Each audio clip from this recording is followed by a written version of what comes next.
evening, and I'd like to call our Tuesday, October 1st, 2019 Piqua City Commission meeting to order. Let us stand and say the Pledge of Allegiance. I pledge allegiance to the flag of the United States of America and to the republic for which it stands, one nation, under God, indivisible, with liberty and justice for all.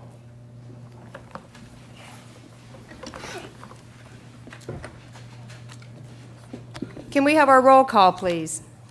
Commissioner Lee. Present. Here. Commissioner Grissom. Here. Commissioner Martin. John, say here. Hi, John. Commissioner Martin. Here. Commissioner Vogt. Here. All right, and now we move to our announcements, and we have a presentation. Do we have any other public announcements this evening?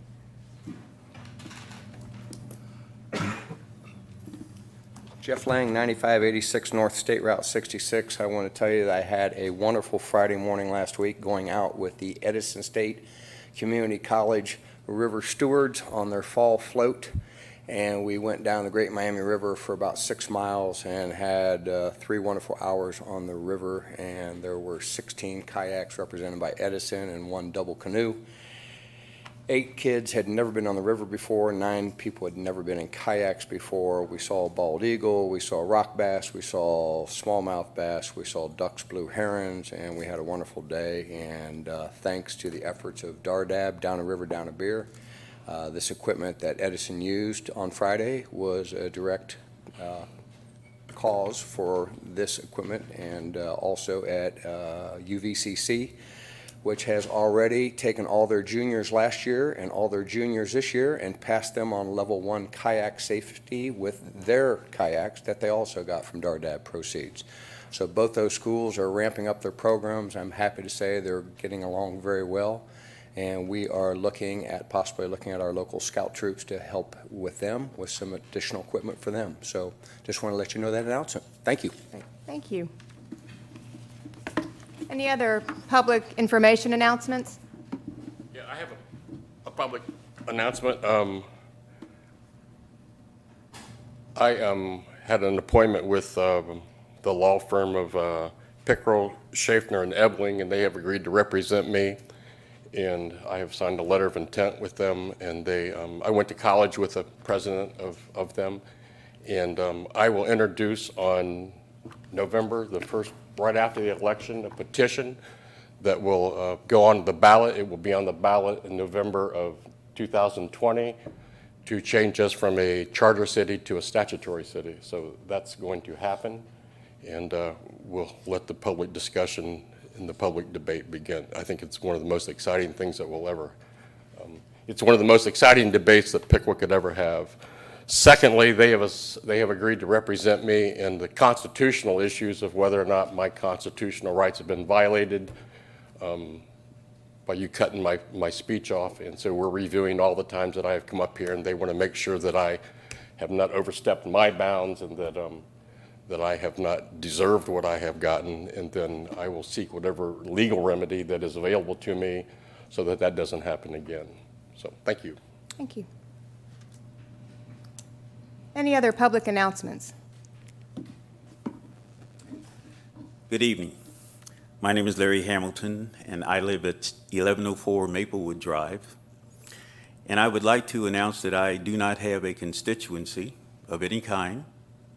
And in fact, any assertion that I might represent the household at 1104 Maplewood Drive might be disputed or under some level of protestations.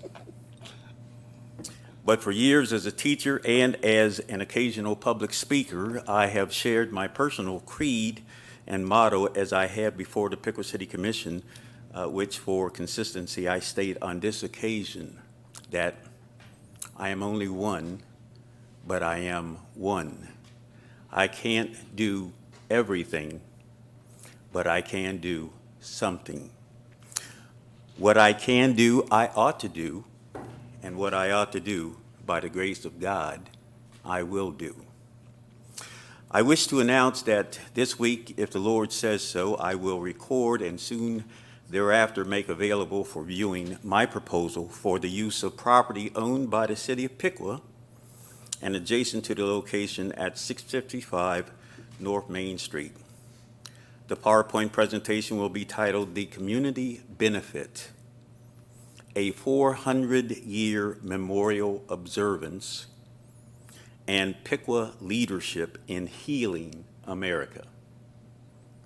Finally, I wish to announce that the Randolph and McCulloch Freedom Struggle Complex is sufficiently presentable for tours, and I would like to invite the Piqua City Commission to be among the first to accept an invitation to view the complex that welcomes visitors to our city with the signage, "Piqua, a more hospitable people live here." The Friends of the Johnston Farm, positively promoting Piqua, school administrators and teacher groups, church groups, Chamber of Commerce, and other business groups, as well as nonprofit groups like the YWCA, Kiwanis, etc., are all welcome to contact me by way of Facebook or email at newsorlose@woh.rr.com. That's NEWSORLOSE@woh.rr.com. Thank you. Happy birthday. Larry, can I ask a quick question? Did you mention an event? I didn't get the date, that you were inviting us to come. Were you inviting us to come for an event, or what was the? No, I'm inviting you to contact me for a tour For a of the tour. facility Okay. at 655 North Main Street or the Randolph and McCulloch Freedom Struggle Complex. Okay. I just wanted to make sure if there was an event, I wanted to make sure I had it on my calendar. Okay. So, great, thank you. Thank you.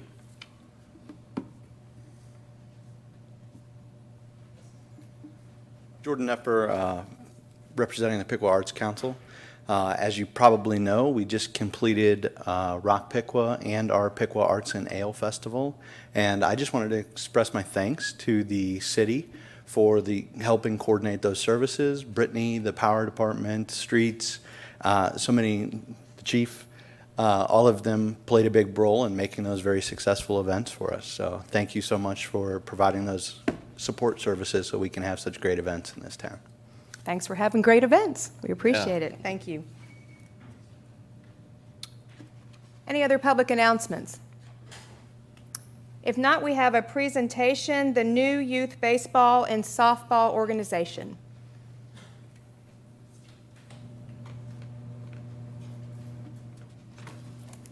Hello. My name's Nathan Penrod, 805 Antler Court. Let me start off by saying thank you to everyone for providing me this platform and opportunity to speak to you today. The reason why I'm here is pretty straightforward. I want to continue serving. I was born and raised here in Piqua, consider myself a lifer. I practically spent my entire life here in Piqua, except while serving in the United States Air Force. I came back to Piqua after serving and began my journey as a public servant by becoming a police officer with the city of Fairborn, where I continue to serve today. I married my amazing, beautiful high school sweetheart, Lindsay Curtis, who currently serves as a second grade teacher for the Piqua City Schools. Together we have been blessed with three amazing children, Aiden, Evan, and Hallie. Ever since my first child was born, I was thinking about the day where I could play catch with them outside in the backyard, or even have the opportunity to coach their team. The day finally came where I was able to help coach my son's t-ball team at Pittsburgh Park. I continued volunteering as a coach for my son's baseball team for several years. During those years, I constantly heard from the community that the park is going downhill, and the association running the baseball and softball programs weren't in it for the right reasons. Parents were upset with the way things were, that they threatened to leave Piqua, youth baseball and softball, and go to other cities. I decided to offer my services and approached those who are currently in charge of the youth baseball program with that offer. I wanted to help with any part of the program and attempt to bring back Piqua baseball and softball. Unfortunately, they did not see an immediate need for my assistance at the time. Luckily, I had the opportunity to meet with a group of individuals who had an amazing vision a group whose goal was to bring baseball back to Piqua and make it all about the kids. I'm honored to have served alongside the Piqua Braves baseball organization. Being involved with the Braves, I have traveled to so many different community baseball parks. Having done that, I have a new spark and energy that is hungry to make Piqua parks just as great, if not greater, than those that I've seen. I expressed my intentions with some of the leaders of City of Piqua and the leaders of Piqua Youth Sports. I've decided to step up and continue my service to this community by starting a new Piqua Junior Baseball and Softball League for recreational baseball and softball. I have a group of trusted and dedicated volunteers ready to begin this journey with me. I am already working with a local legal office to assist with requirements needed to begin a nonprofit youth sports league. I have also reached out to Little League and Babe Ruth, which are two internationally recognized youth baseball and softball organizations. It is my intention to become affiliated with one of them in order to ensure rules, regulations, and standards are being met by Piqua Junior Baseball and Softball League. I want to offer a recreational baseball and softball program at Pittsburgh Park where Piqua youth can learn the concepts of good sportsmanship, honesty, loyalty, courage, and respect for authority so that they may be well-adjusted, stronger, and happier children and will grow to be good, decent, healthy, and trustworthy citizens, while obviously learning the game of baseball and softball, and most importantly, having fun. My vision is to make this all about the kids. What I'm asking for is the opportunity to help Pittsburgh Park, the gem of Piqua, the opportunity to bring baseball and softball back to the city of Piqua, and bring back talented young athletes. And finally, I'm asking for a commitment from you, who represent the city of Piqua, to the over 400 children a year who come to Pittsburgh Park to learn and play the game of baseball and softball. Again, I thank you for your time and the possibility to do something great. You know, I have to say, I have followed the Piqua Braves organization for many years, and you know, because you have heard me say this again and again and again, how I am so thankful that you guys are here for our kids. And I know that the focus you have is the right focus. It's not just on the field, but it's off the field with service and different things like that. So I'm excited to see what you can bring to Pittsburgh and bring to our kids in a wider program as well. So I think it's wonderful. Thank you. Yeah, Sir? thank you. Yes. Thank you for stepping up. Yeah. I appreciate that. Sergeant Penrod, they couldn't have a better example than you to help lead them. So thank you for what you're trying to do here. Thank you, Chris. We appreciate it. Thank Thank you. All right. Thank you. Thanks. All right. Before we move to our consent agenda, I want to say a few things. I want to encourage you to look around this room. I want you to look at the people next to you. I want you to look at the people, come on. I want you to look at the people next to you. I want you to look at the people behind you. I want you to look at the people in front of you. And I want us all to remember one thing. There's been a lot of energy in this room over the past months. There's a lot of energy in this room tonight. But the one thing that we need to remember is we are the city of Piqua. And as I have said again and again and again, the more that we are together, the stronger we are. And so I know that there's a lot of energy here tonight. I know that there are people who have come for one reason or another. But as we proceed through our meeting, I want us to remember that we are the city of Piqua. And what happens here is what helps to build our city up or tear our city down. It's up to all of us. It's not just those of us that are sitting up here, it's up to our entire community. So as you look around this room, remember that. As we go through our meeting, remember that we all represent our city. And that's who we are as the city of Piqua. So with that, let's move to our consent agenda. There are 3 items on the consent agenda tonight. One is the approval of the minutes from the September 3rd, 2019 regular Piqua City Commission meeting. 2 is a resolution authorizing the city of Piqua to partner with the U.S. Census Bureau, the state of Ohio, and Miami County to conduct a count of the population. And 3 is a resolution authorizing preliminary consent legislation with the Ohio Department of Transportation for resurfacing sections of US Route 36 from straight line mile 4.61 to straight line mile 8.25. That would be from Covington to R.M. Davis Parkway, and that it would be scheduled in 2021. Okay. We have a motion for our consent agenda. I move we approve our consent agenda. Second. It has been moved and seconded. All those in favor say aye. Aye. Opposed? Okay, the consent agenda passes. I do want to make note on the last item that is on the consent agenda. I did have a citizen call me because there were questions about the road going from Covington in front of WPTW to Colonial Terrace. We're aware that that part of that highway also is in need of attention. We will be looking at that in February and March of this next year of having legislation to do something around that. That is something that we would have to be part of paying for along with other things as well. So, and in reality, that will probably happen before this other piece. But I did have people call and say, well, you're going to R.M. Davis. What about from R.M. Davis up to Kroger? And know that we are aware of that, and we'll be looking at that in the new year. Actually, that will take place in next year. That's a 80-20 match. 80% of that will be paid for by ODOT. So Yeah. that will happen next year. Yeah, so I just wanted to make sure, and that actually will happen before this one that we just approved on the consent agenda. Okay, and now we move to our new business. The first is ordinance number 4-19, and it's a first reading. An emergency ordinance enacting and adopting a supplement to the Code of Ordinances for the City of Piqua. This ordinance actually enacts state and local legislation that was adopted through April 16th, 2019 into our Code of Ordinances. Because everything has already been enacted, this simply provides for the printing in our code, and we would ask for a waiver of the 3 readings tonight. I move we waive the 3 reading rule. Second.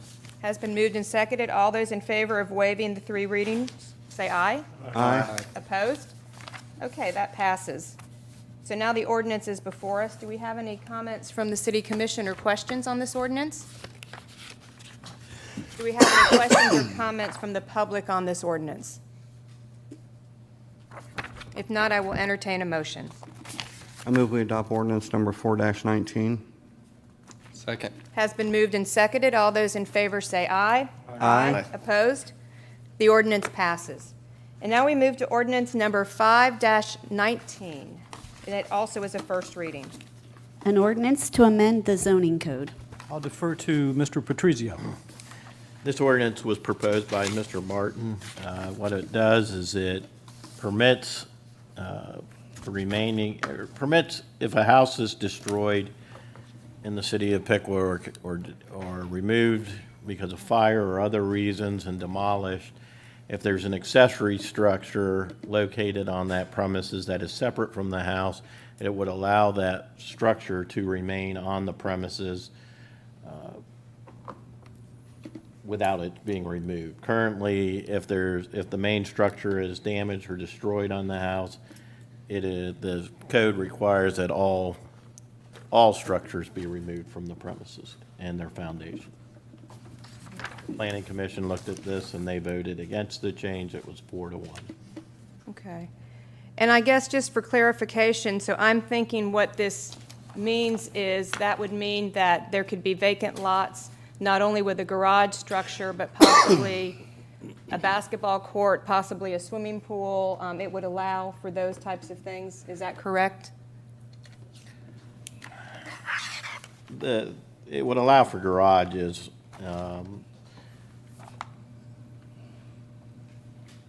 Swimming pools, I'm not 100% sure. Okay.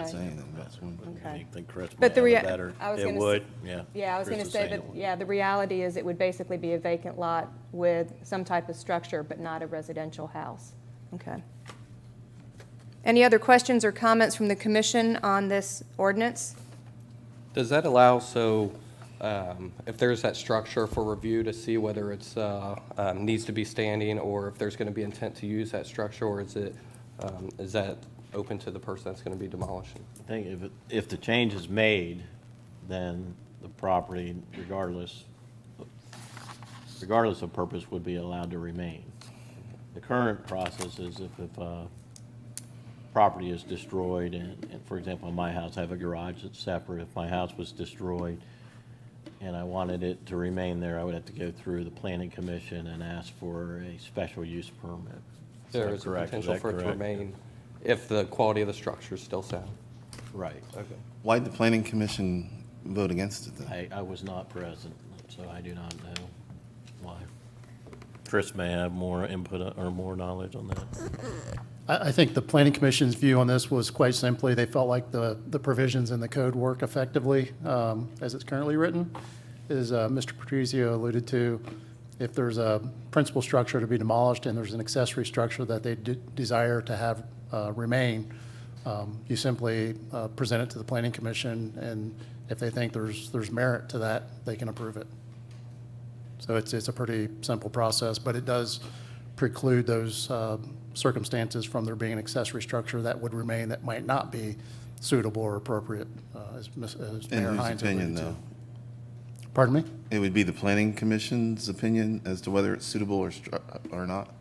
Or the code enforcement person, or who? It's the planning commission who, whenever there's a special use item, it's the planning commission that holds the public hearing to receive testimony and deliberate on the matter. So if we don't do anything with this, it would be, the planning commission would be able to address things one by one versus if we do this, then it just is a blanket for everything, correct? Correct. Okay. Well, you know, if there was a house that caught on fire that was beyond repair, and they had a brand-new garage on that property, the way it reads now, they'd have to tear the garage down too. Why should you tear a perfectly good garage down just because the house was damaged? They could apply for a special use permit to Right, I think keep that's the what, house. yeah. But the way they judge it, the city would be losing tax money on that because it would draw property tax off that garage was sitting there. And it was a waste of a good structure if you tear it down just because the house is bad. So I think this here is the ordinance that we really should look at, and the way it's written now, okay it. I guess my fear is I'd hate to see a residential section of no houses, but garage. I mean, it seems like there's already something in place that if there is special use that the planning commission can continue or grant, but if we do this, you could have a whole street of a whole street of garages basically. I would think the possibility of that happening would be really slim. But the thing is if you have a house that is defective, I have no problem with the city code enforcement having you tear it down. But if they don't say that any of the other structures on the property are defective, why would you want to tear those down? Because then, number one, the person that owns the property loses any value they had for it, and the city loses any tax dollars that they would have got because it's not just an empty lot. Any other questions or comments from the commission? Is there additional language that states about applying for that special permit? Because Currently as I read it, I see Currently the how same. the law is written, you can apply for the special permit. It's in the zoning code, but if you wish to have it changed, you would be allowed to do that. But that's not in the demolition code, or in this demolition ordinance. It doesn't say that if you want to keep a structure, then all you would have to do is go to the planning commission. But the only problem with that is depending on their mood of the day, it would be possible that they would deny you to keep your structure and somebody else they would allow. This shouldn't have anything to do with people. This is about property, and this is about, okay, what's left after they tear the house down? I would think that our code enforcement, if the house was bad, the garage was bad, and the shed was bad, they would write all of that in their, I don't even know what you call it, in their report, that all of it would be set for demolish. if it has a perfectly good garage and a perfectly good shed, but the house is, don't take offense at this, a dump, okay, code enforcement says, okay, the house needs to be tore down. I don't have a problem if you have to tear the house down and the concrete out and any of the stuff that pertains to the house. But the structures that are left, if they're physically good, there's no real reason to tear them down, and that shouldn't be something that you have to pay $100 to find out. Because for any of these things that you want to contest, you have to pay $100 to go to the planning commission for it. And it's your property already. Why should you make it? Now, if the owner wants to tear all of it down, hey, I don't have a problem with that. That's up to them. But it's their property. They should be the ones who dictate that, not the city. This is a property issue, and it's their property, not ours. I guess the thing, and I'm just reading this because the Planning Commission is the one that, I'm reading this from their minutes from Tuesday, September 10th, as they talked about this, and obviously it was 4-1. But it says the planning commissioners noted that the current code text prevents accessory structures that are no longer accessory to the original use. They were designed to support from being left behind and possibly becoming a nuisance to the neighborhood. The commissioners also noted that the code text as proposed would allow a swimming pool or utility shed or greenhouse to be left behind. Planning Commission members noted the condition of the structure is not so much the concern of the zoning code as this can be addressed by the property maintenance code. Rather, the concern is if the accessory structure that is left behind ends up being used in a manner that is not compatible with the surrounding use types and it becomes a nuisance to the neighborhood. And I guess my thing is I can imagine somebody down the road coming up who lives next to one said structure saying, here I am taking care of my house and this is next door. I guess that's kind of where I see that we could end up down the line. If they're already taking care of their property, just because the house isn't there doesn't mean they're going to quit taking care of their property.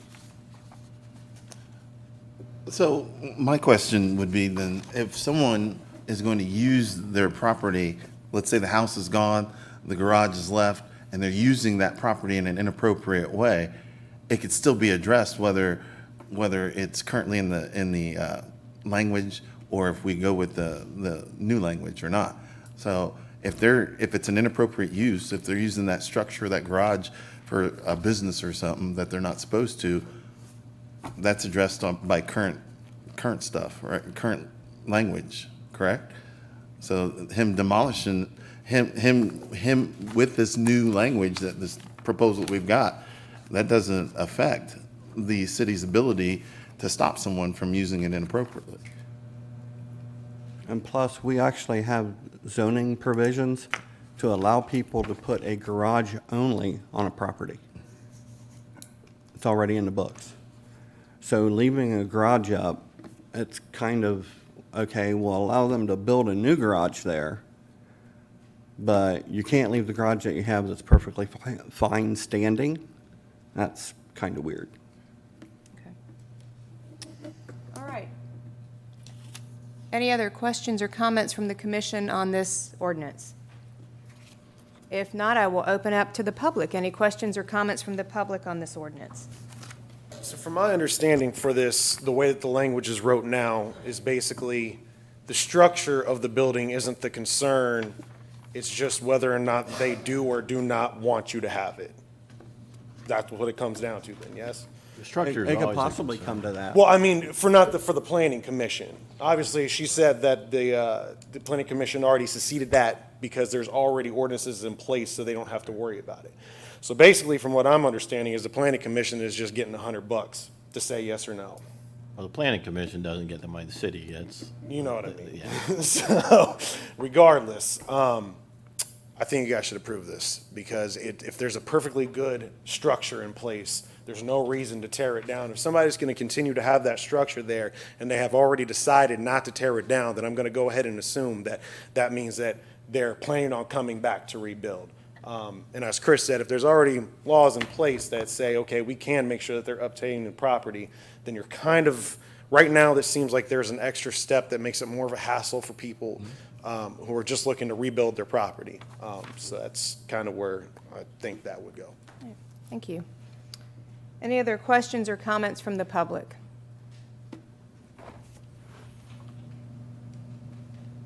Craig Mullenbrock, 10 Lake Ridge Drive.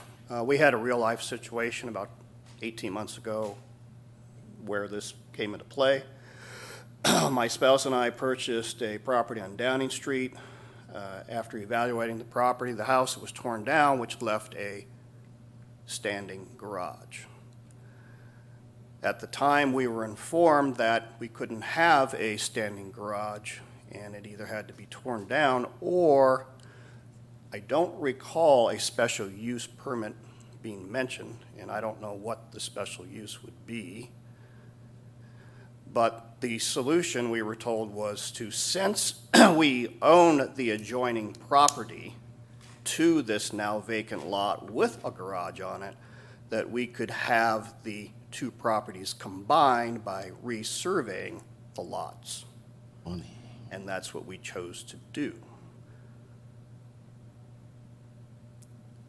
So you can take that from here, but that's what happened personally in the last 12 months. Didn't necessarily like that, but that was the solution we were told. But if we would okay this, you would have saved the money of having it resurveyed, and you could have kept your garage there.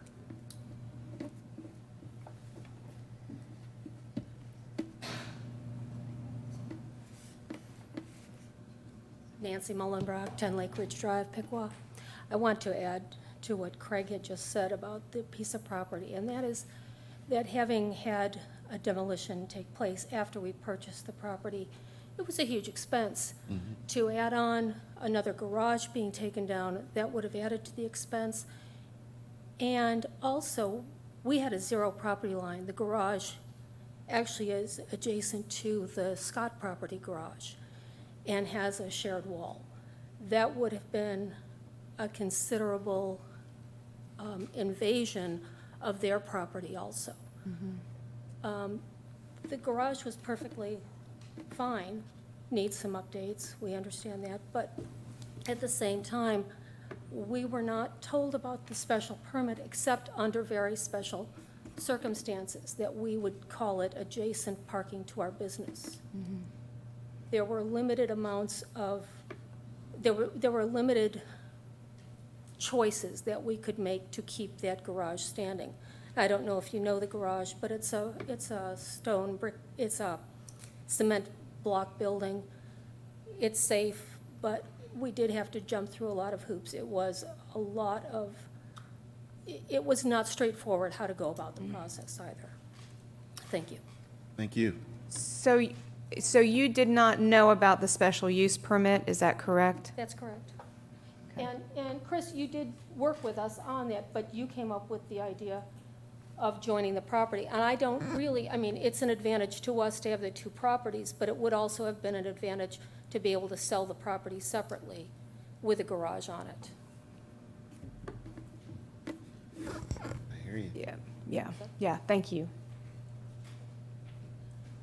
To elaborate on that, so whenever someone comes to us and they've got a set of circumstances and they're looking for a desired outcome, we're presenting to them, here are the different ways we can get there.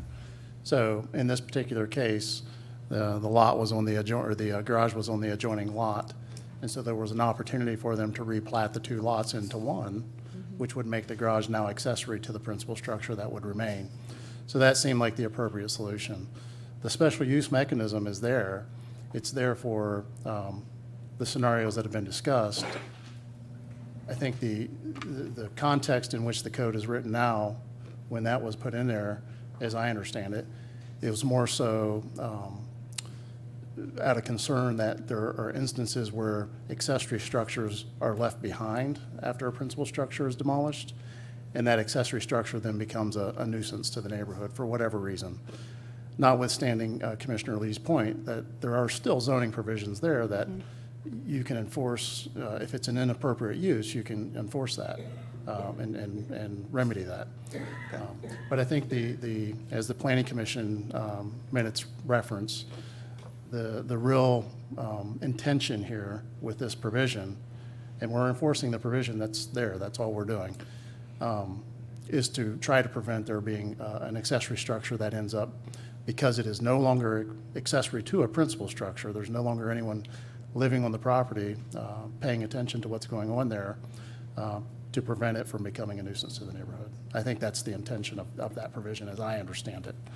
And I think that's the position of the Planning Commission in terms of their recommendation that it stay, that a person can seek a special use, and through thoughtful deliberation and consideration and testimony, the Planning Commission can come to the conclusion that, hey, you know what, this is okay for this particular accessory structure to remain. In fact, we had that exact scenario just a couple months ago, where there was a house to be demolished. The individual wanted to keep the accessory structure. They sought the opportunity to retain it by way of a special use through the Planning Commission. The Planning Commission heard the testimony and the comments from the applicant, and they concluded that it was okay for this accessory structure to remain, so they ended up approving it. So it's not it wasn't a subjective process at all. It was a very thoughtful process in which they considered all the implications in terms of how it would impact the surrounding properties, given the current circumstances in the neighborhood, and whether or not, based upon what the applicant was telling them, whether or not it would be a prudent thing for it to have to remain.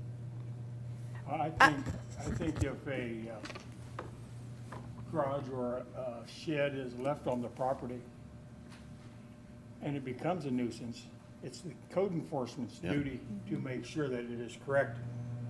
And they're going to hear about it, that's for sure. Well, and I wonder if, because I feel like I wonder what it would be, I wonder if we could have a work session with the Planning Commission and sit down and talk about this. I don't know. I mean,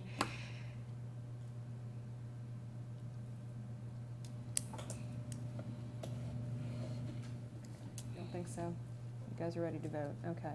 That's fine. I just feel like I don't have enough information. I don't have a problem with that. If you're going to do that, I'd recommend tabling the ordinance. That's what I was going to say. I just feel like we need to table it to get more information.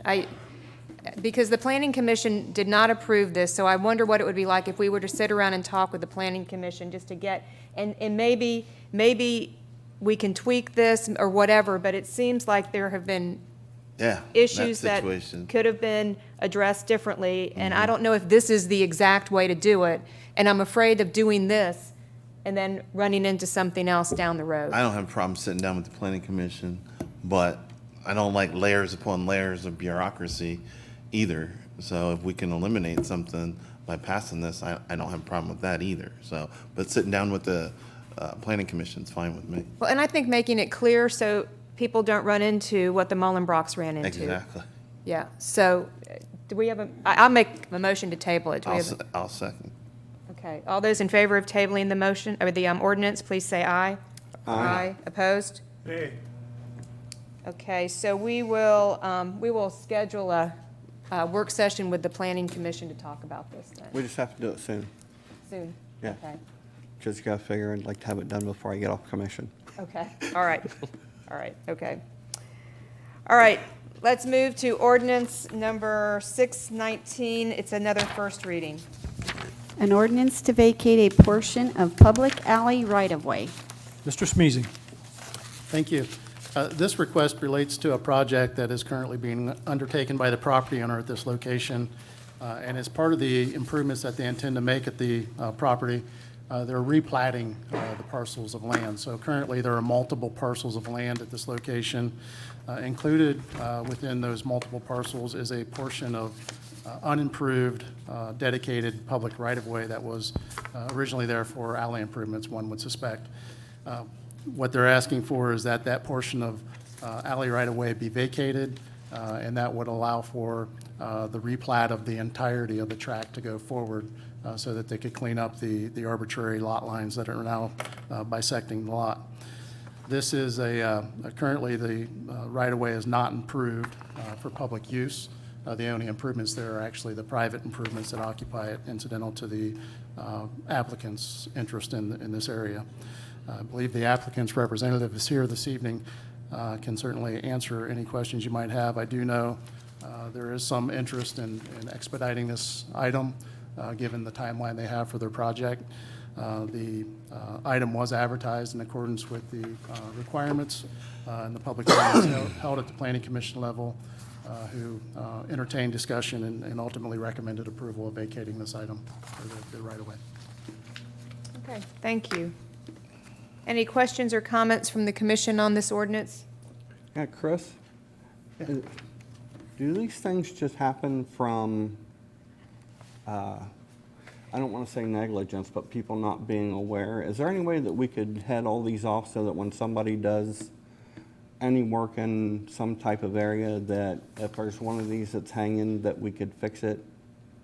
Because this one, it looks obviously like it's never been an alley or part of a street or anything. Yeah, I would suggest that in essence, that's what's happening. So there's a project that's occurring, and through the dialogue with the property owner, they recognized that this was the time to resolve the issue and vacate the right-of-way and replat the tracts of land, the multiple parcels, to make it into one.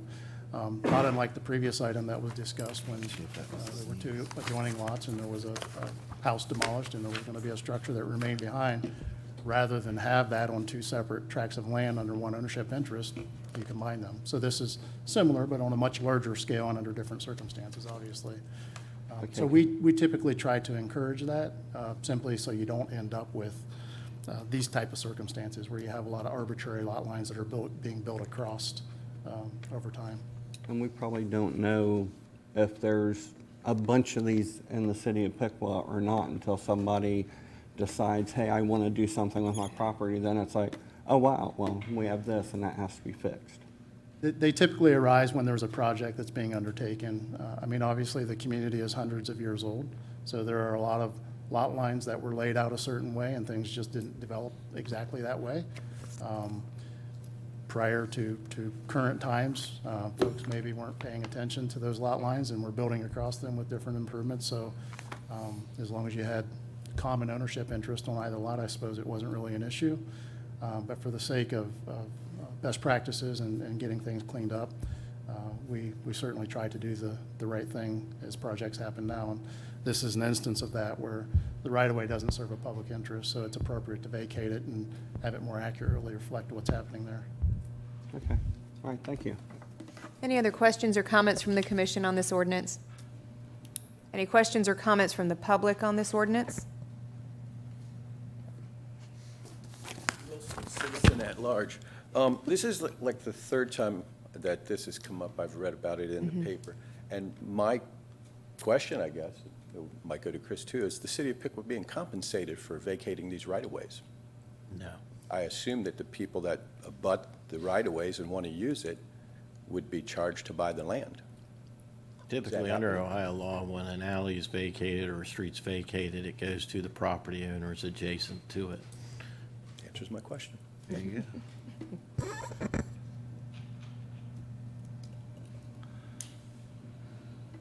Good evening. I'm Mike Harwood. I'm the project manager for Hartsel Industries. I'm also a resident at 604 Riverside. I'm here this evening to speak on behalf of Hartsel on this project. We set out to get ready to develop some more of our buildings and tear down some old stuff and build some new stuff.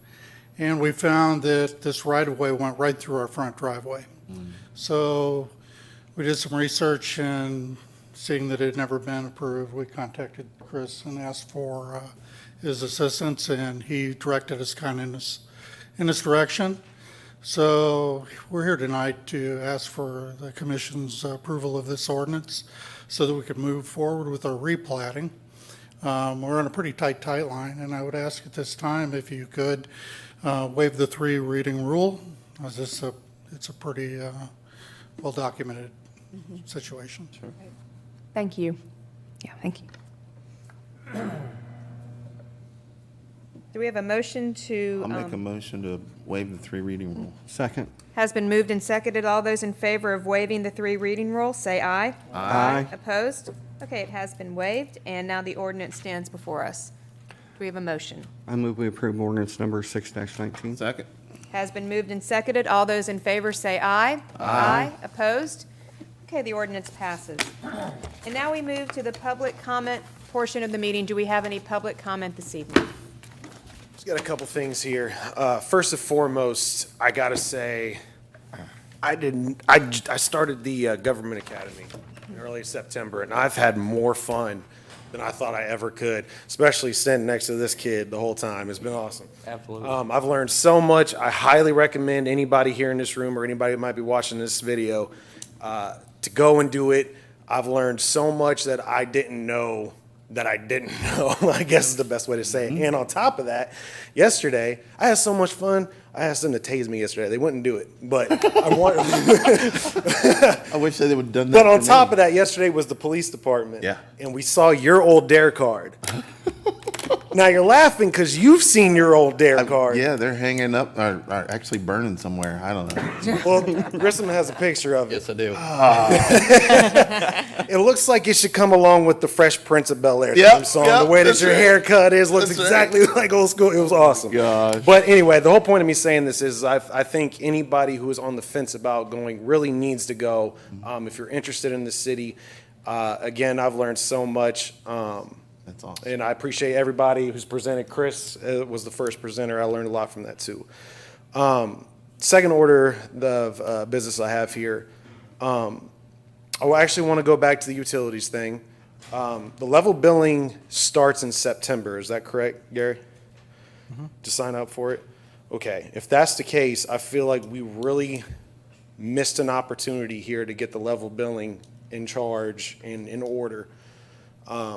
Since we are making changes to the system, it is October 1st. So if these changes go into effect tomorrow, those people cannot get it, and it could have really helped them for this entire year, especially with all the uncertainties with the budget coming up and the rates possibly re-increasing. I really think us as a whole really dropped the ball on that. Kind of disappointed we couldn't get it done. I know I've kind of backed off on the whole resolution as a whole in general, just because I know it does take time. But I'm about to start being a bug again here. Just to let you guys know. Nothing wrong with that. I really feel like if we're concerned on unity, then we need to make sure that the people who need the help are able to get it. And we literally are a day late and $1 short right now. So, I don't know what the status is on all the other issues on the resolution. I would like an update if possible. If not, I know, there are people telling me things. So I do get to hear what is going on to a certain degree. I've agreed with most of the policies that are coming up, but I feel like we need to get our eye back on that ball. The status of people struggling to pay these bills has not changed at all. I've just backed off because I know there are some changes that are trying to be made. So if at all possible, if we could start getting back on track with that, I would appreciate it. And other than that, thank you very much. Thank you. Thank you. Any other public comment? Yeah, I wanted to, about 3 weeks ago, a company called me, Pratt Industries from Wapakoneta, and they said that they had a special guest coming in and wondered if I'd come up and take a look at their property and their project, and I said, sure. And it's a 2 million square foot facility, and Pratt Industries is a paper maker from Australia, and they are building this property in Wapakoneta.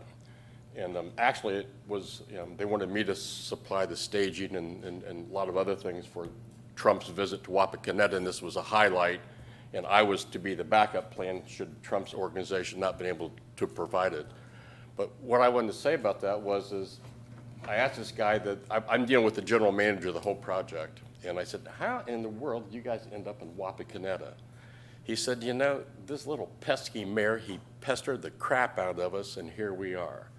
And I thought, you're kidding me, a town of 10,000 people.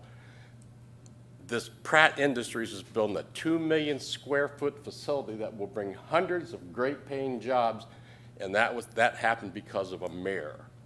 And I started to think about that, and so a few days later I called Wapakoneta and I found out they're a statutory city.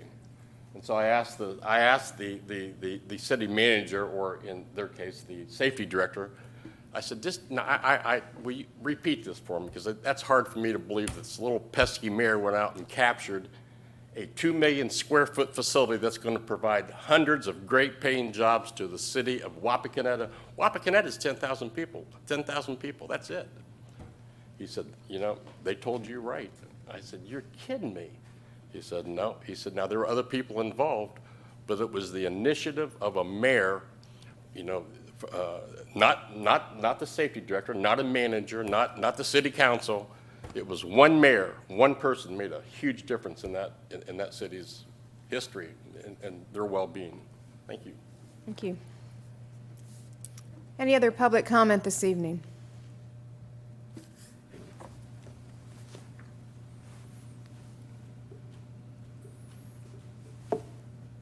Hi, my name's Natalie Young, 1234 Marwood Drive. I am here to kind of address the elephant in the room, which is the email that was sent out to the Positively Promoting Piqua group, originated from Mr. Hines and Dan French. I don't personally know Mr. French. I see him sitting in the back of the room back there. For anyone to group any individuals into one group, basically in making the comment that they are negative or disaffected because they have been attending the recent commission meetings, because whatever their reason may be, whether it's because they're interested or they'd like to make a difference, I found that to be, I was just really offended by it, to be quite honest with you. And I also realized that it's possible that it wasn't exactly directed at me, which is another elephant in the room.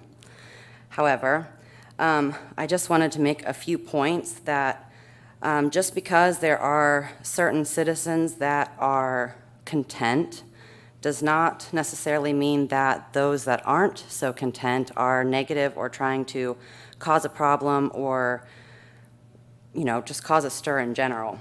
I think there's a lot of really great things going on in this city. I think just the fact that the Positively Promoting Piqua group exists is probably a good thing, because I'm a big supporter of your vibe attracts your tribe. And so for you to put out a positive energy in the community, I believe that energy will come back to you. I'm not against the Lock 9 redevelopment. I think that it looks awesome. I think that it could be a really great thing for this town, but I don't consider that economic development. I consider that community development. I think those two things they go hand in hand, but I don't consider that to be something that we can continue to promote as, hey, we're making progress, when, you know, I'm a CPA, I have a degree, I can read your guys' financial statement. There's nothing in the last 10 years of financial statements that indicate growth in this town. And that is where a lot of my personal issues are coming from. And this with the Watch Piqua group and the utilities, people are hurting. And, you know, the story that Bill just told about the place in Wapak, I had not heard that before. You know, those kinds of things are what this city needs. Things like that to go hand in hand with the community development. And I don't mean that disrespectfully to Mr. Schmeezing. I don't mean it that way. It's just we have to figure out what are some things that we can measure, you know, whether it's the population has not grown, the income tax revenue has not grown, property tax revenue has not grown. If anything, some of those things have actually declined or remained extremely stagnant. So whatever the benchmarks are that we should be moving towards, those should be clearly defined, and we should be all coming together as a city, as citizens, the commission, however you want to go about it, a new group, you know, however you guys want to go about it, but everybody's on the same boat here. We start to rise the bottoms up, the tops are going to come up as well. It's not the best way to put that, but I don't, you know, we're all in this together. And like you said at the beginning, I can look around this room. I've got a high school teacher in here. I've got somebody that I went to high school and college with. I have a friend in here that I met through a networking group here in town. I'm friends with people on the commission. You know, I don't know Mr. French by any means, but I had people from Positively Promoting Piqua that said to me, I can't believe he sent that email out. So I encourage everyone in this room to take a step back and look at who you're surrounding yourself with. If you're surrounding yourself with a bunch of yes men, then that's all you're going to hear is yes, yes, yes, you're doing the right thing. But if you open up your eyes and you take a big step back and listen to everybody and just make the attempt. I had someone ask me, how, do you have a tip on dealing with your dad? And I said, no, I don't, because you know what? He has his own issues that he wants to address, and as I have my own. We're two separate people. And whether you agree with him or disagree with him, or whether you agree with me or disagree with me or him, whichever one I just said first, all you have to do is take a step back and listen to that person. Take a step back and listen to them. Every great once in a while, throw the dog a bone. It's very simple. So that's all I have to say. I hope that we can all remain positive and stop labeling people and throwing people into certain buckets, because we're all really, truly here for the same thing. Thank you. Thanks, Thanks, Natalie. Natalie. Thank you.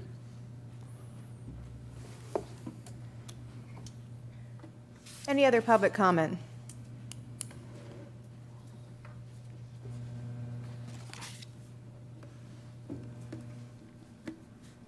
I'm Dan French, 1127 North Sunset. I just got introduced, more or less. I'm chairman of the group known as Positively Promoting Piqua, or PPP.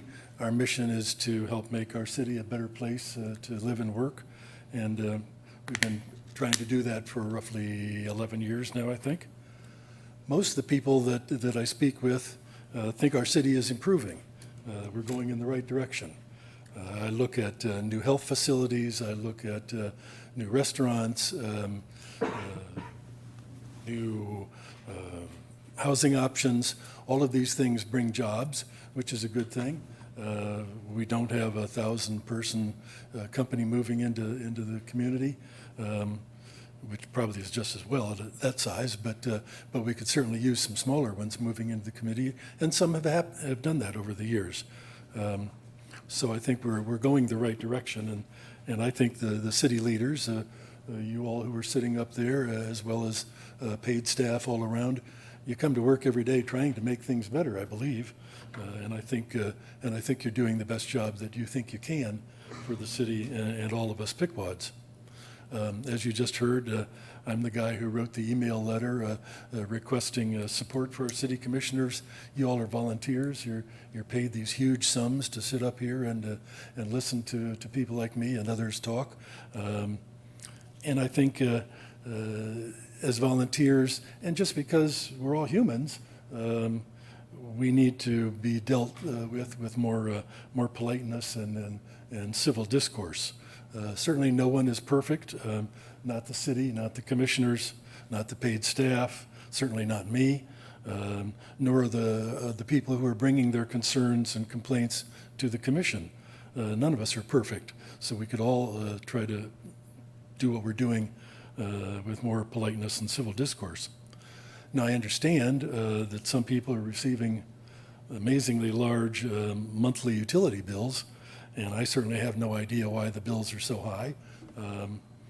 And certainly if I received a bill of unusual size that I didn't understand, I would want to find out why it's so high, and maybe there's something I might do to be able to reduce my usage or improve my situation. And these folks have every right to bring these concerns to the commission, and I think that's entirely appropriate. Maybe the city's policies and procedures are not perfect, because nothing is perfect.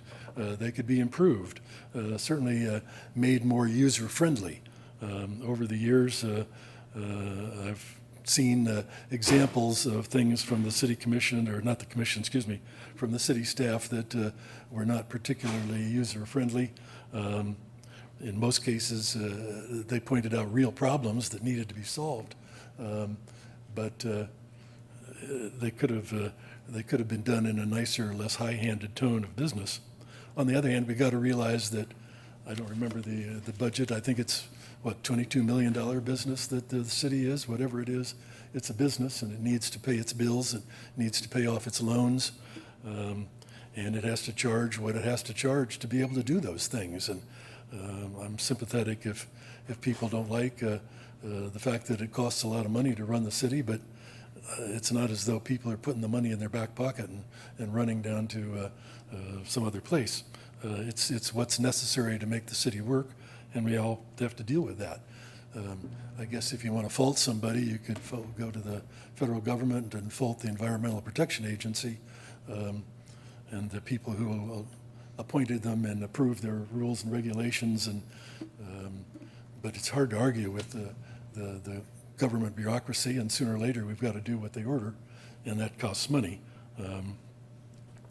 But the main thing is, on all sides of all the issues, I think we need to work together constructively to discuss things constructively, and even if we disagree on an issue, we don't have to be disagreeable about it. And I think that's one of the main points that motivated me to send out that email. There's lots of ways to deal with an issue, but you don't have to be unfriendly, disagreeable, aggressive, and so forth. Sure, you can get frustrated if you don't get the answer you want, but asking the same question when the answer you've been given is the best one that is available. Dan, we're getting close to 5 minutes. Okay, I'm thank sorry, you. I just No, wanted that's to- good, thank you. I've been told that my email engendered some comment and criticism, and I think we've just heard about that.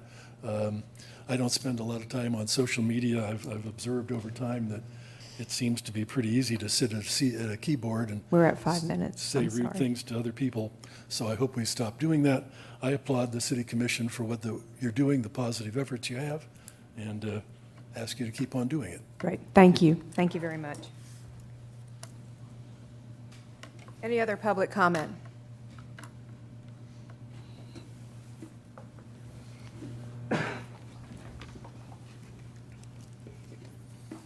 Joe Drapp, 1366 Park Avenue. Well, I've heard a lot, and I try and stay out of the social media deal, but a few months ago, Bill said, I met him downtown one day, and he said, are we still friends? So I assumed that he was inferring that he had bashed me personally in social media for one thing or another. I am 100% responsible for Moe's still sitting over there. And I put a lot of money in that building and returned it to the city of Piqua, knowing that there were many difficulties with it. But I know how people feel about old buildings, and I've worked on a number of them, so I'm the same way. But I've noticed that some of our citizens have taken to breaking the new windows in the place, which the glass block windows were not cheap, and the new doors and other windows are not cheap. But here we are trying to advance that property, and it's got broken windows. And it's to the point where I said I would personally pay to fix those windows, even though I don't own that property, fix them, because I know, and Dan knows too, broken windows invite more broken windows. So if we're trying to resell that facility, which I know we've been at work at that for quite a while, it's a shame that local people have gone that far for, 2 seconds of fame or whatever. Over the last, 25 years ago, I've spent a lot of money on the city of Piqua. Some of it returned dividends and some of it has not, but I'm going to keep trying as long as I can. And I've been on a nonstop mission to recruit businesses to come to Piqua. And I love this town, and I think I'm a pretty good cheerleader, and I make a good salesman. But here's one thing that I hear, and all companies are interested in demographics. It's the demographics that really make the decisions. So one of the things I've heard has come up a number of times is that we looked at your school system, and you're a D school system. And I said, well, there's a lot more to it than that. We have what would be considered relatively new buildings. In fact, our oldest building probably is the high school, which is newer than a lot of cities' most recent building. So, but I wondered if when those D report cards come out and we get one, I've long thought that if you took a survey of the teachers and I believe we have great teachers and a great police across the board. I'm a city guy all the way. But I believe if you ask any of the teachers, when it comes down to parent-teacher night, how many parents show up? And so we're down, I believe, to the old, we have met the enemy, and the enemy is us. So I just love this town, and I don't think you could change how we do things, but until that parent-teacher thing percentage, till that really picks up, because everything we talked about tonight, from the structure issue, everything is about education. And so to make legitimate points about just about anything, you have to be educated. Okay, I'm at my 5-minute limit. Thank you. Thank you. Thanks, Thank Joe. you very much. Any other public comment? Addressing the mayor's comments during the meeting here about energy in this room and looking around, I also, like Dan and like Joe and others in this room, sincerely love this town and do a lot of work for this town. And it does sadden me to have people speak disrespectfully to the people that work for this city, or employees of this city, and any one of the departments, disrespectful to the commission, to the mayor, in any way, shape, or form, because you are here taking care of the city of Piqua, and we are the citizens of this fine city.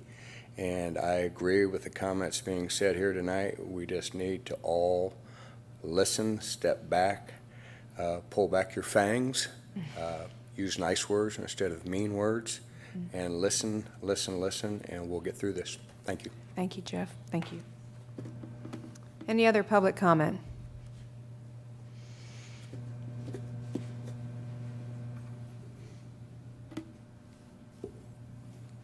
Sarah Miller, 505 Water Street. And I've gotten up here and been angry and made comments, but I'm not from this town. I choose to be here. And at the beginning of last month, I moved. And my kids wholeheartedly wanted me to move out of this town. I chose not to. I have no ties in this town. I have family 200 miles north of here, and I have family in Texas. I could have went either way. But instead of leaving this place that has its problems and going to another place that might have different problems, I chose to stay because in the last few months I've gotten involved and I'm trying to help make those things better. But when you get involved and you're trying to make a difference and then you see something that says, oh, well, these people are being negative. Yes, maybe it seems as if we're being negative, but that's how those things seem to us as well. So we're trying to make a difference. We're trying to do things the proper way. And yes, we're going to speak our mind, and yes, we're going to piss somebody off. But at the same time, we're choosing to do it this way instead of leaving like a lot of other people have already done in this town. So I'm one of those parents. I'm at every teacher-parent meeting. I work for a company that has been in this town for over 40 years, and it's a small business. We have 6 employees. I'm trying to create roots in a town where I have none. But the city has to help. They have to start worrying about whether there's jobs and growth, not just whether the parks look pretty. So help us want to grow those roots instead of shipping off somewhere else. Thank you. Any other public comment this evening? If not, we will move to our commissioners' comments. We'll start with Commissioner Vogt. Well, you know, a lot of comments here tonight. I've been on the commission, will be 16 years. And I catch a lot of flack they tell me off of Facebook. I don't follow it. However, the lady that is the CPA, she got up here and she was talking about our lack of city income tax. I can go back 11 years when the economy really took a downturn and we lost so much city income tax money because of layoff and wages. Since then now, we've gained that back. We've gained it back, and we're making some strides to do better, improve it. Now, we're not setting the world on fire, but our city income tax is a lot better than it was 11 years ago. And we talk about, we have no big businesses here. But nobody wants to take a look at the number of businesses that have put on expansions and hired more people. And then I know a lot of business people. I talk to them and I says, are you hiring? Yes, we're hiring. Just about everybody I talk to say, we're hiring. I says, well, why don't you? He says, we cannot find anybody that can pass the background check or the drug test. Then I talked to him, I can understand that. A couple of them said, we have relaxed our background checks somewhat, and they got some employees. I was talking to another gentleman just last week that said, we hired 8 people to start Monday. And we're starting them off at $15 an hour. 4 of them didn't show up. People, our workforce in this area, I'm not pointing any fingers at anybody, but we need some help on the workforce. Everybody's hiring, but nobody wants to go. I don't know why. That's it. I look at all the remarks that's been made in here, but people don't realize what we have done in the last 15, 16 years. Now, the one gentleman talked about the Citizens Academy. I think that is great. But people don't realize what it takes to run the city. Am I right? They don't know what it takes to run the city, and a lot of your questions would be answered if you knew how the city runs. And yes, we got a good town. I've lived here 79 years. And if I didn't like this town, I wouldn't be on the commission this long. And evidently, I'm doing something right because I've been elected 4 times. But things happen.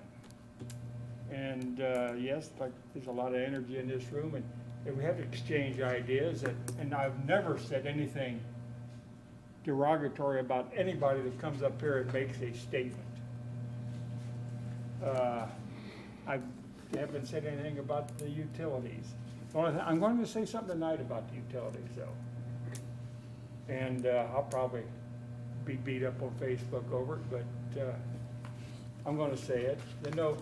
We have all these high electric bills. People are talking about the high electric bills.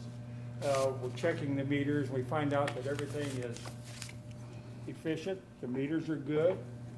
Yes, we might have had some problems with the administration and the utilities office and that. I'm not talking about that. I'm talking about your electric bill. I think one way to solve your electric bill problem is you're looking at the wrong side of the bill. You're looking at what I owe. You got to look at the other side and look at your usage. If you cut down on your usage, you won't owe as much. Now, usage could be corrected by turning the lights off. Could be corrected by fixing the dripping faucet. Could be fixed. You will not use as much electricity if your house is wired properly. This all costs money, and if you're in a rental, it's not going to happen. But these are things that go through my mind as a commissioner, and I'm not complaining. I just think about this. And I just thought tonight I would relate to the fact that your electric bill wouldn't be as high if you cut down on the usage because the equipment that we furnish to meter it is correct. Our electric rates is one of the lowest rates in the city. Our water rates are a little bit high, but we had stuff to pay. Sewer plants and waterworks, which is mandated by the EPA. We can't help that, but gee whiz, people. I feel for you. I know. I'm on fixed income. I get Social Security. And I've cut mine down. I'm going to confess that my electric bill last month, the water and everything, trash was $112. I don't know what I did, but it's $112. And I even had my night light shut off, and I keep my lights off. So, and I fixed my water leaks. So you just have to police your area to keep your bills down. And I think that's all I'm going to have to say tonight. Thank you for listening. All right, thanks, Commissioner Vogt. Commissioner Martin? Okay. Saw a picture on Facebook of Loch 9 Park. There is a plastic fence that goes from the street back, and it's all laying on the ground. If that's still that way, can we get that fixed to make it look decent? Why can't we do level billing all year long?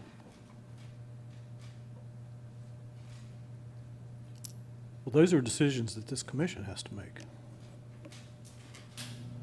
So we can make the decision that you do that anytime somebody comes and asks for it. There are consequences, I think you ought to understand, but that's a decision for the commission. Okay, can you get us the information of what the consequences of that are? And if there's any advantage, the advantage would be for all of the residents, but I think we've given you a lot of information. I'll check and make sure, but I think we might have shared that already with you. I didn't know if there was any monetary things on there. It says that it's going to cost this. There could be, and I might have missed it. Okay. And can we get an update on NK Telco of what they promised us they would do in 18 compared to what has happened since? Because in 18, they said that there would be consumer network and I think TV and miscellaneous other things, and none of that has come to fruition. Yeah. And if they have no intentions of doing that, maybe we should look at getting another vendor in here besides them to put telephone, cable, whatever. Because I know the city of Bryan, Ohio does it. So I don't see any reason why we can't. And on water and sewage, if nobody lives at a house and they have the water on, they get billed for 1,000 gallons every month. They get billed for 1,000 gallons of sewage every month. So does the city of Piqua, when they start using it, do they get it for free until they've cut all that up? No, it's the basic fee that you pay each month for hooking up to the city system. So you get up to, with the basic fee, which is $26 and something a month, that's the cost for being hooked up and also up to 1,000 gallons of usage. Okay. Yeah, so it's a basic fee. So the sewage then is the basic fee for no use also? Correct. Okay. That's for being hooked up to the system, yes. Okay, all right. That's it. That's all I have for tonight. Thank you. Commissioner Lee? I want everybody to know that I appreciate everybody that comes up here and wants to speak, whether they speak their mind and they're upset and they're angry, or whether they say praises to us.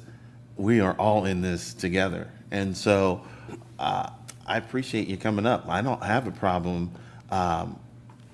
if you're upset. You're allowed to be upset. All right? If your situation, we don't know what the problem is unless you tell us. All right, and sometimes people say that, oh, you could say it in a better way. Well, at that time, maybe you're frustrated. I'm willing to listen. And Natalie said it best, take a step back and listen. Take a step back. We are all in this together, and we can work together. I'm willing to listen to each and every person that comes up here and work with people. I think the most moving thing I heard tonight was the Mullenbrock story. I can't believe that. That's something. If they'll stick around, I'll talk to them afterwards. I don't know. I just appreciate I don't have a problem with the watch group. Gary, is there any way that we can get information out? We get updates as to the things that we asked you to do. Is there a way that could go on the city's website so everybody can see those? Well, you all haven't made any decisions yet. No, we haven't. But, when they come out, we want everybody to know so that we can get input from people as well. So when you put it out to us, can you put it out to everybody? Is what I'm asking. Well, I hate to put information out that has not been enacted. And I think it's helpful for us as a commission to discuss that and then before we put it out there, because what we're putting out there may not even be what we decide. Does that make sense? And it could stir something up that doesn't even need to be stirred up. It could, but if we don't get input and we make a decision and we don't have input from the people, how do we get input from them? Well, and I don't think we would make a decision until we kind of come up with where we are. And then, I mean, if it's some type of legislation, we would have to bring it in a situation like this. So they would be able to make comments, so. All right, well, I know we talked about possibly having an advisory group, and that was advised against. So I just want to find a way we can get information out to people and we can get feedback as well. So I had someone ask me about the veterans flags. We no longer put the flags out, is that correct? No, that's not correct. Okay. The veterans flags are handled completely by the Chamber of Commerce and the Veterans Committee. So they make all the decisions on which banners go up. We simply put them up for them, but we don't make the decision. Where do they store it at?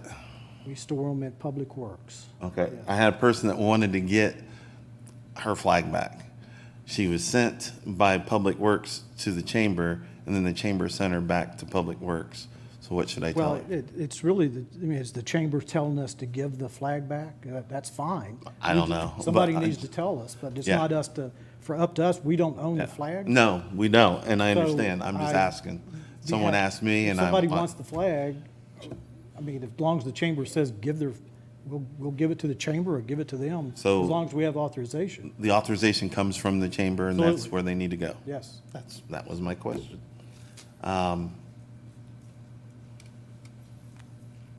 After that, I've got nothing else. I'm good. Thanks. Commissioner Grissom? Thanks. I kind of wanted to reiterate a few things from Chris. I guess I'm more of one of the recent commissioners on here.